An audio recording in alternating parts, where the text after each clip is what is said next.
Hello everybody, Rob here from Average Hobby, and today we've got the T'au, well, I was going to say the T'au Army set, but this is actually the T'au Army set slash the Kroot Hunting Pack.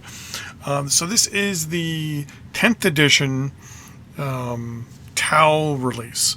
So what they're doing is they're doing a army release for every single army, and I'll be going through the armies that I have. So I will be doing the Custodies when they come out and a few other ones, but the Kroot Hunting Pack, whole new Kroot. This all have our book and everything, but let's take a look. So on the back here, oh, it's actually deceivingly heavy.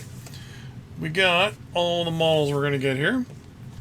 It also comes with the index cards, the new book, and obviously new models. So let's open this thing up. Now, one thing I gotta mention is I was surprised about something on this. First thing I was shocked and surprised about, the initial thing is a sleeve. Oh, sorry. And it actually goes to,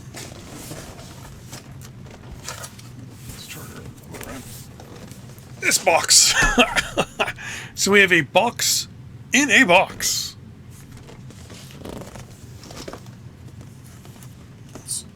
This thing up. It's going to be a little difficult for me. There we go. I will attempt to open this. Right in front of you here. So what we have is another box. Oh, jeez. Here we go. Holy smokers. So we have a box in a box in a box. So here we have our nice, delicious models. I'm not too sure who that is. I don't know the Kroot very well. I never really played T'au back in the day. Looks like we got another single guy there. Gonna assume Krootox or something. That. Same thing with this as well. Oh, ah. Here's the weird part. That's it for the models. It doesn't. It's funny that it's mostly like it's not that big. I think there's 15 models in total. I'll have to double check. But we have. Oh, boo! I was hoping for some art on this side of that. But no art. We have nothing on that side. Bases on that side. We have this additional box, which I'm assuming is going to have all the fun stuff. I like this. This is nice. What we have in here is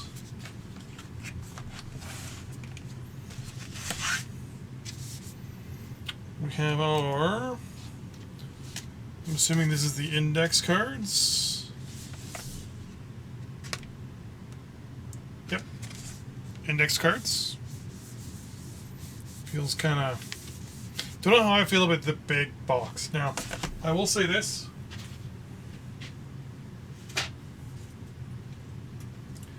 Compare this to the Space Marine one, obviously different, definitely a bit different in size. I'm kind of surprised at the shape.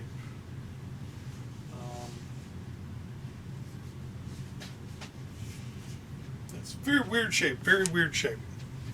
Then we have our instructions for the entire hunting pack is into one instruction booklet. Nice. Okay, that's good.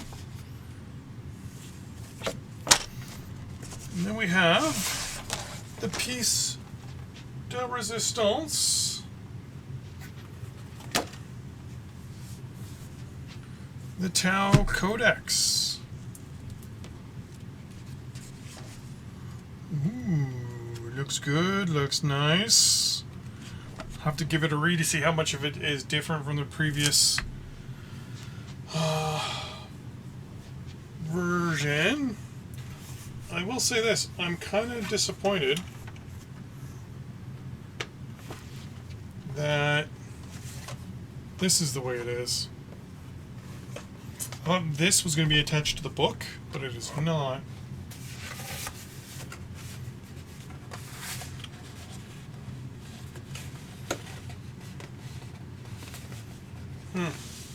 And it's not a solid piece of elastic band either. It only goes around the one side.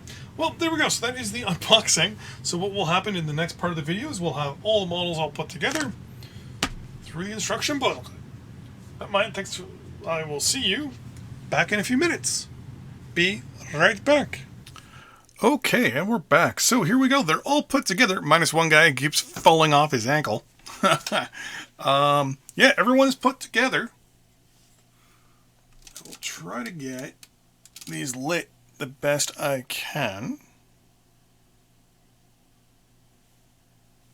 Let's try to bring down more light here. Yeah.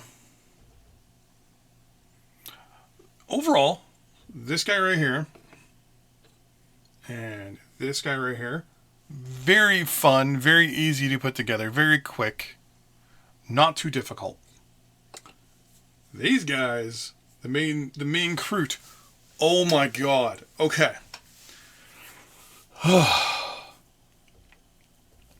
They were not fun to put together. I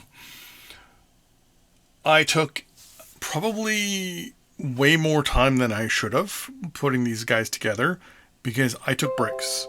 I would put 4 guys together, maybe 5, and then I just stop. With how, to me personally, they were aggravating. Like, they were very annoying to put together. So the first part that made them annoying was things like this right here. So this is like a little dagger or something. You have to attach it to quite a few of them. See, like this guy right here, he's got, I don't know, those grenades or something. And then, usually, they've got one thing to put on the back.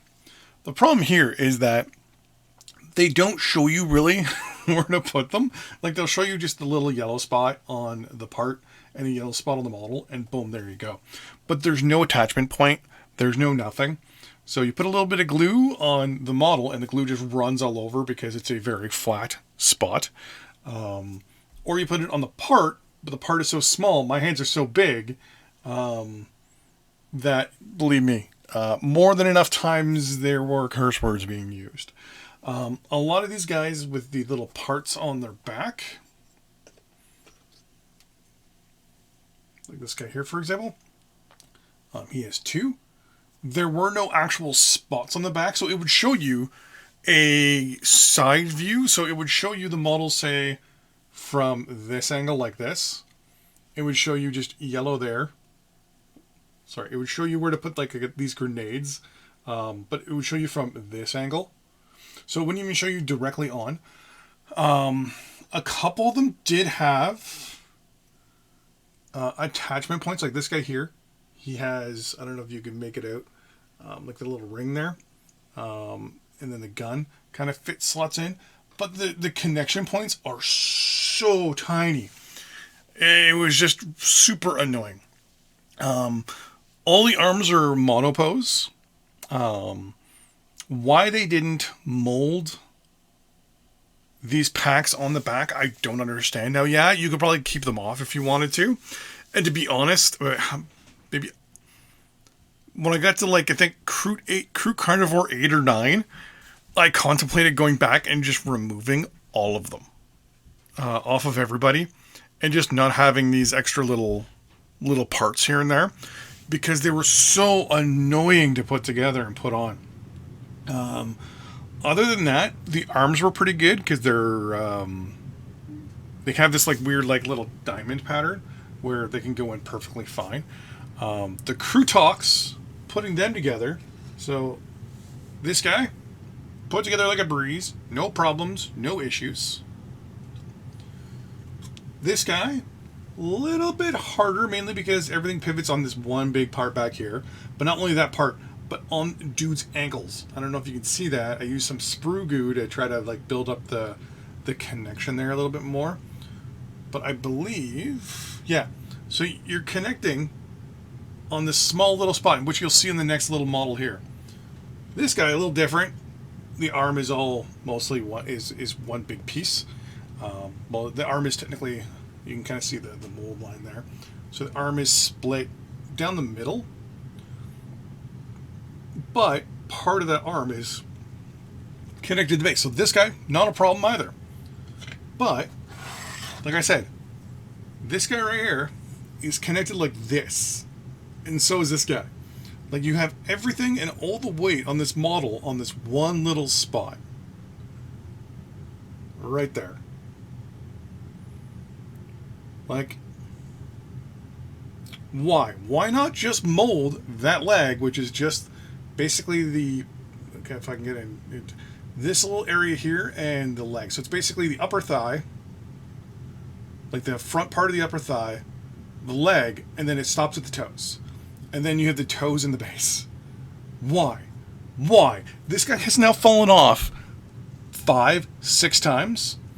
I'm getting to the point now where I'm getting really annoyed with this thing because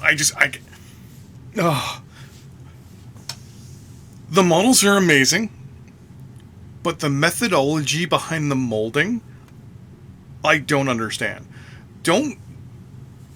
Even the numbering systems, like how you have to jump from one sprue to the other and the numbers don't even match up. It's like, number the parts after the fact. Just number the parts after the fact, not before.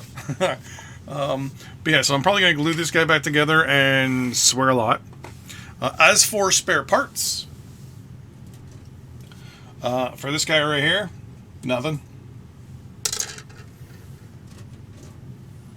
For this guy right here, a bow, some sort of shuriken, shoulder pad, you can swap it which one, another head, some arrows for the bow, and honestly I have no idea what that is.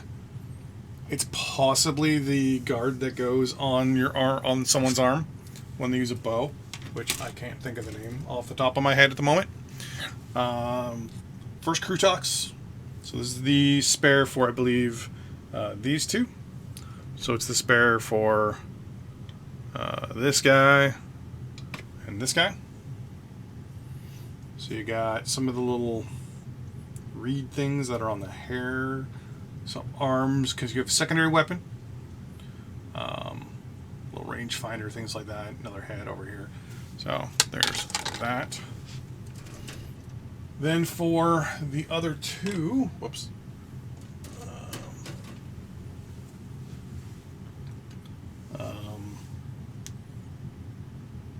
Nothing there except for a spare arm. Oh, and then a little extra grenade right there. And then an extra Kroot head, hound head, gun, because you can hold his gun up in the air if you want to. And then the other side of the head. So not too many spare parts for the Kroot hounds and your two main characters. But when it comes to the carnivores, lots and lots and lots of spare parts. So many spare parts that I can't even get them all in frame, I think. Like, so I'll just start turning it this way and I'll show you. So you got a couple extra guns, some of the little back bits, another gun, some heads, some arms. Obviously the arms go with the guns. Some back extra spots here, some extra grenades. Already mentioned the head. We'll flip this one over.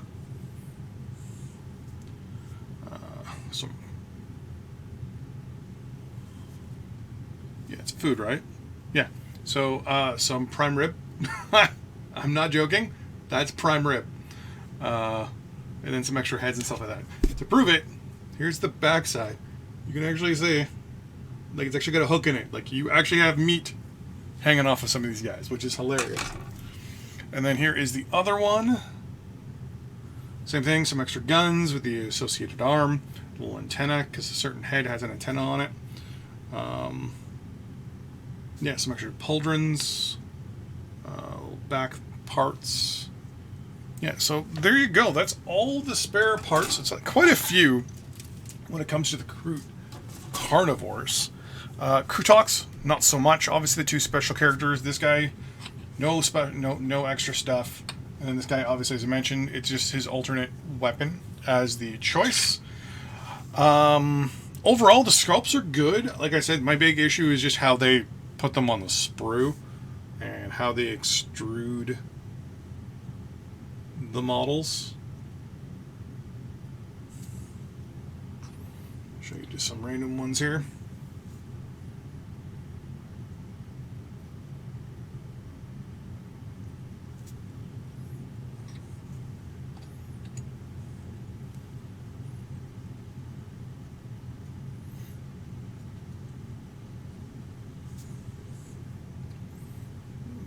This guy random as well.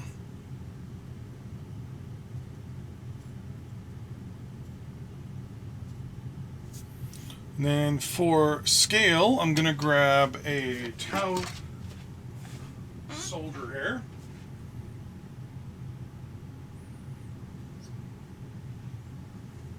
So here is the thing that really caught me off guard. That's a T'au soldier. That's a Kroot.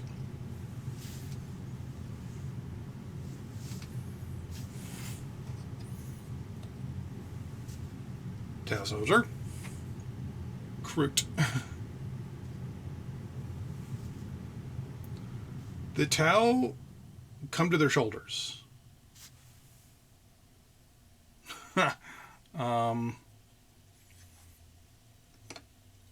I think the Kroot got a bit of a scale change. Now, also to put that into perspective, here is a Space Marine.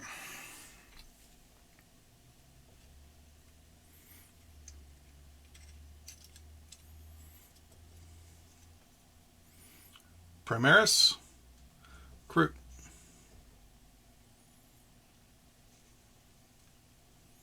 So bit of a height difference. Bit of a height difference. So look at them. Head on here. Well, just put the little T'au guy up front. So T'au soldier, standard T'au, comes to their shoulders. And the Kroot are a little taller than that Primaris. I'm trying to find...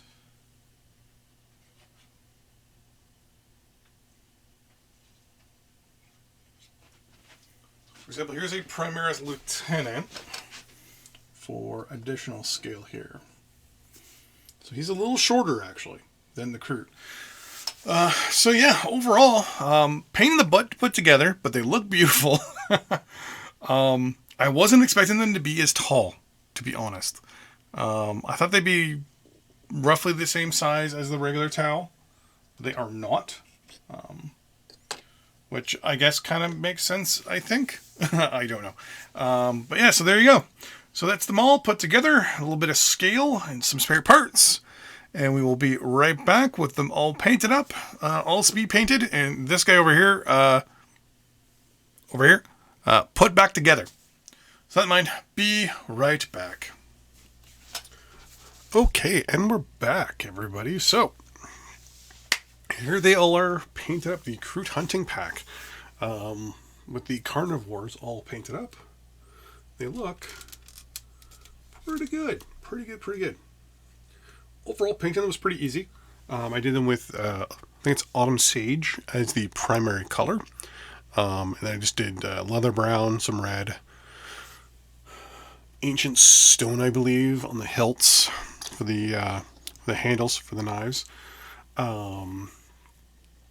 Didn't use many speed paints on these guys, except for like little washes here and there for the leather.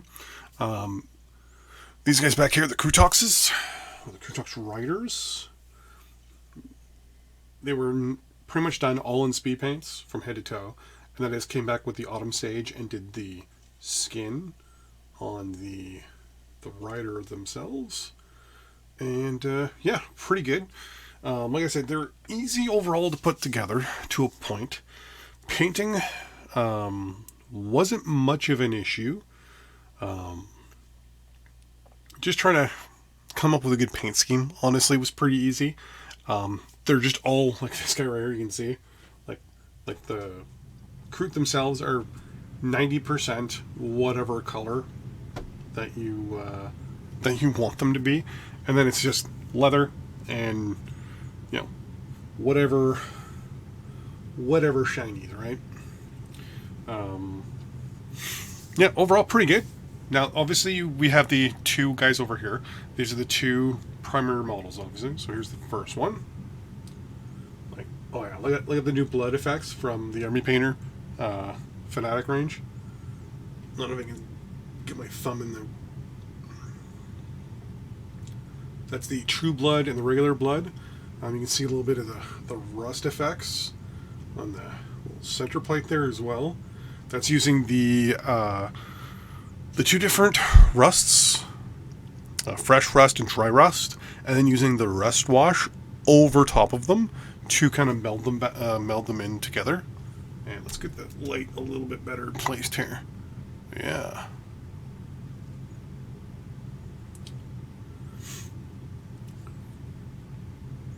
More of the rust effects right there.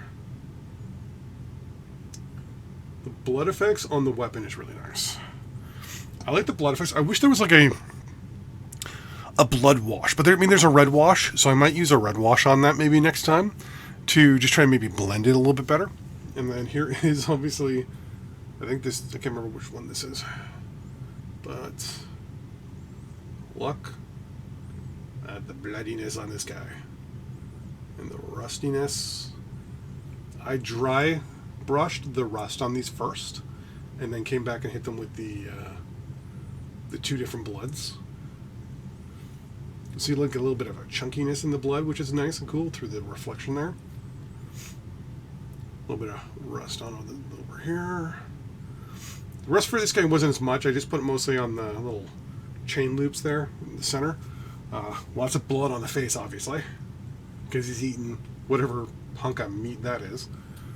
Yeah, overall, painted up pretty easily. The only issue I had was just the numbers. I'm just trying to get through them as fast as I could. Pretty much every model, I think, has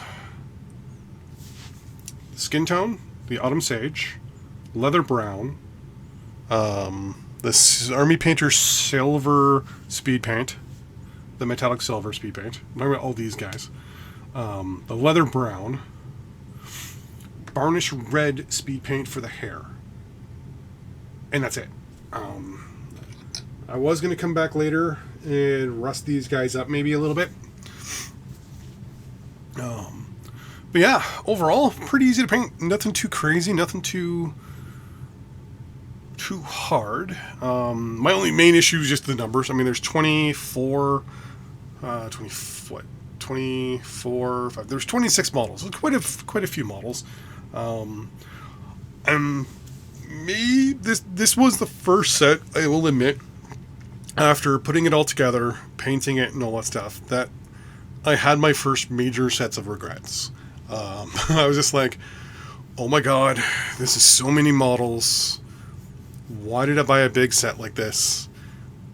I swore after the Christmas Tyranid set that I was done with these big sets, just because it's just a lot.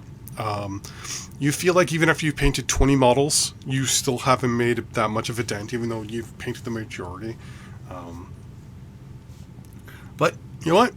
After I see them all sitting here, all painted up, I haven't done the bases yet because I'm trying to come up with a base idea for these guys. I was thinking maybe something, maybe very lush and green, maybe. So less dirt and mud like I normally do, and more of the fine turf and the static grass that I have, maybe. But yeah, overall, pretty easy paint. Pretty easy. I would say pretty easy. I mean, it was still tough to do. It was a pain. Like I said, I didn't do many of the effects on the main guys. Just the two little hero. The two guys that obviously are the center point of the model of the set here. I don't know if I'm actually ever going to use these guys in a game or not. What I am probably going to do is think about that, and if I do decide I'm going to not play with these guys, I'll probably put them up on eBay or something. Overall, though, they went together fine. They look good. They're just good. That's what I'm going to say. Like, they're not awesome. They're not amazing. They're not bad. They're easy to put together. Even though they have that weird little ball joint or hex joint thing in the shoulders. I mean, they'll go good with my towel for now, and we'll see what happens. With that in mind, thanks for watching. I really appreciate you, and you could have been watching anything. We were watching this, so thank you very much for watching, whether it's the first time, the last time, or something in between, and I will see you next time. Bye-bye.